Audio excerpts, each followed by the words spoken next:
I lost us somewhere there. Sorry for that break. So I was talking about relating your personal brand with your storytelling. Like, to be an effective storyteller, you need to have carved out a niche for yourself. You can't be a storyteller everywhere. You need to have carved out a niche so that every story you tell, is streamlined towards that particular niche. When you think book writing, someone should come to your mind because the person has defined that niche. When you think thought leadership, someone comes to your mind because that person has been able to define his content along that path. When you think a productivity coach, someone comes to mind. When you think of a business coach, someone comes to mind. When you think of a life coach, a sales coach, a marketing guru, an IT specialist, someone comes to your mind. Why? They've been able to define that path for themselves through their contents. So to tell stories effectively, it's better you already know your path, where you want to tread. My stories are always around peak performance and effective communication. That's Ekorhi-Robinson. So what's yours? What do you want to use story to enhance? What brand do you want to use stories to enhance? If you can't define that, then I tell you storytelling will be a Herculean task for you to accomplish.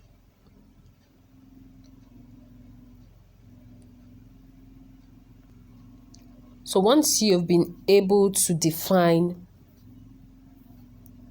your purpose, your path, your brand message, your mission and vision statements, it's easier to now tailor your stories towards that path. So you determine or you decide for yourself if your stories are to educate, if your stories are to inspire, if you want your stories to annoy people, the Table Breakers Association, if you want your stories to motivate, if you want your stories to be a kind of thriller suspense filled. Everybody's like, when is the next one coming out? When is the next episode? We can't wait to read it, okay? You decide if you want to communicate head on, straight on, hit the nail on the head directly, no beating about the bush. You determine that as well. If you want your stories to leave your audience in a reflective mood or in a sober mood or in an empathic mood or in an exciting mood, you determine all that once you are clear on your own path as a brand. Okay, so it makes your storytelling easy. So you have your purpose already taken care of. You have determined your tone. Now, nobody is saying for you to be a one-way traffic every time.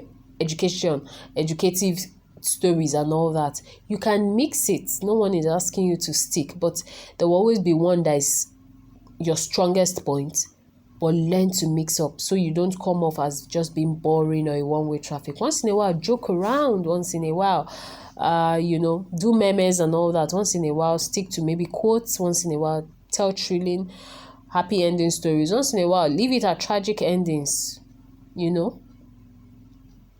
It spices up the whole thing. Okay? So you have a purpose already clearly defined. Your brand and brand message, your objective for wanting to tell stories. You have decided on your tone. Educative plus informative, inspiring plus motivational, epic ending, tragic stories, whatever tone pattern you want to use, you have determined that, and then have a style unique to you. You can't afford to be a copycat. You will not last. As a storyteller, you have to be original. That's the one way to tell stories, the easy way. You have to be original. Be true to yourself. Okay? I know a brand and all their storytelling is in pidgin English.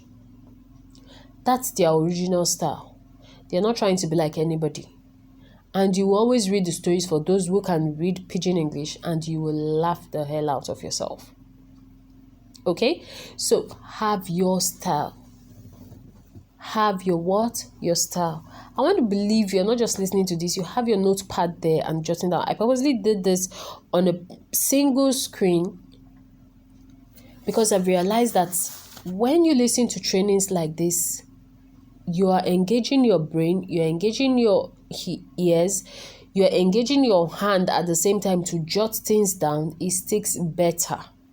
Okay? So I hope you're taking this down. If you are not, you had better rewind this recording and start afresh and start taking your notes. Okay? Awesome. So that is clear, right? I hope you've gotten value so far. And then learn to be inquisitive. As a storyteller, you need to be inquisitive. How do I mean? You need to be able to dissect stories from different angles, right? There's a trending matter. Everyone is talking from one side of the story. You should be able to talk from the other side. Or someone writes an article that garners so much reaction. Or haven't you seen a situation where you see someone's post? The person has probably, I'm remembering a particular scenario, that's why I'm laughing.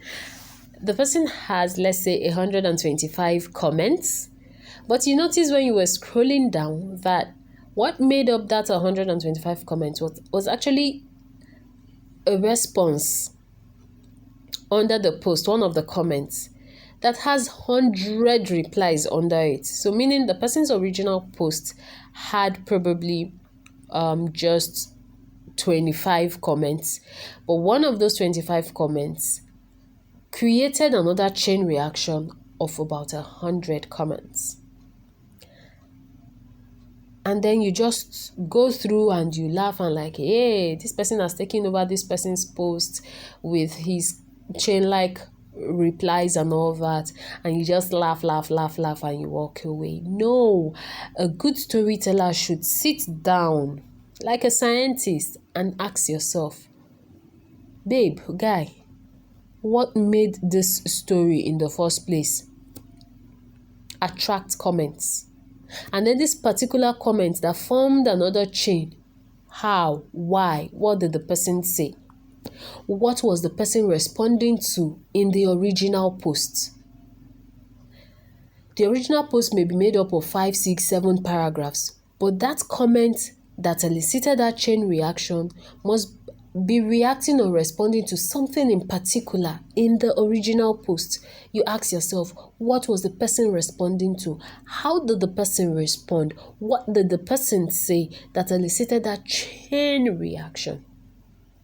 You should be inquisitive like a scientist to be able to tell stories the easy way.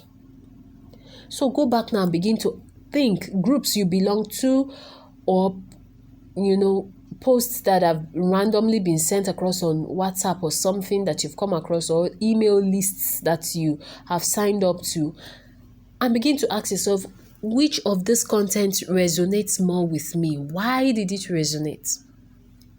Or you see a post in some awesome groups that gathers over 1,000 comments. Don't just go there and be doing wow. When you're not a siren, don't go and be wowing away yourself. Instead, ignite that inquisitive part of you as a storyteller and dissect that post, like break it down.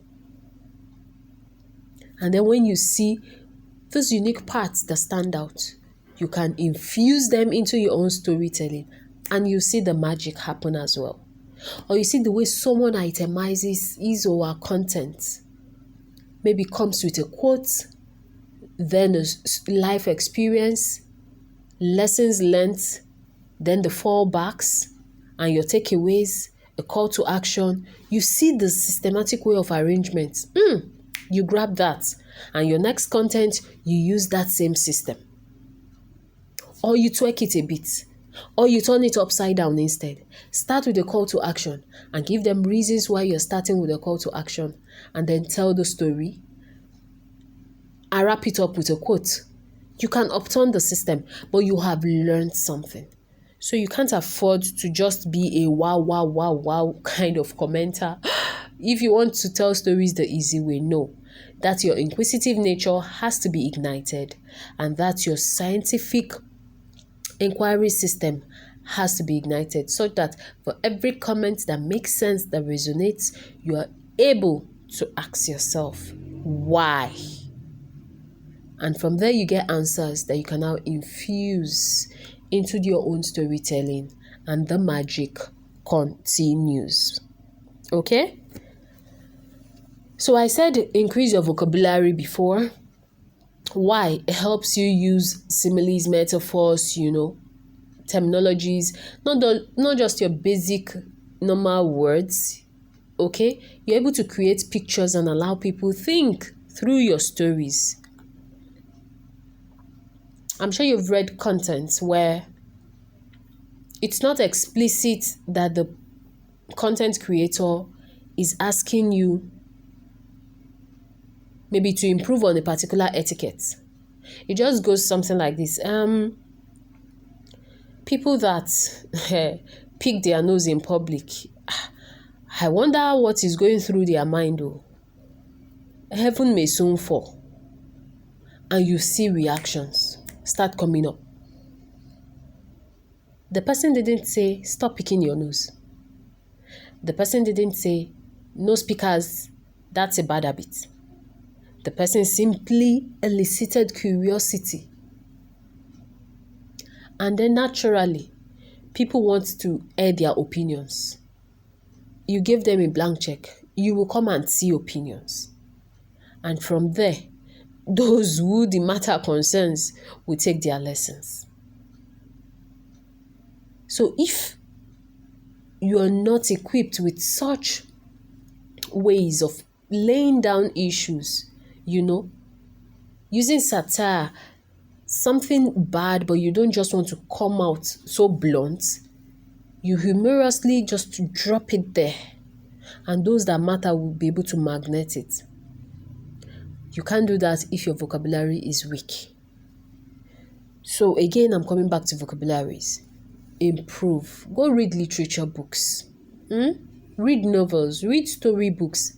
Even the ordinary primary school storybooks of those of us who have children and all that. Read it. It will inspire a story in you. Okay? You can't afford to be picky in reading if you want to tell stories the easy way. Okay?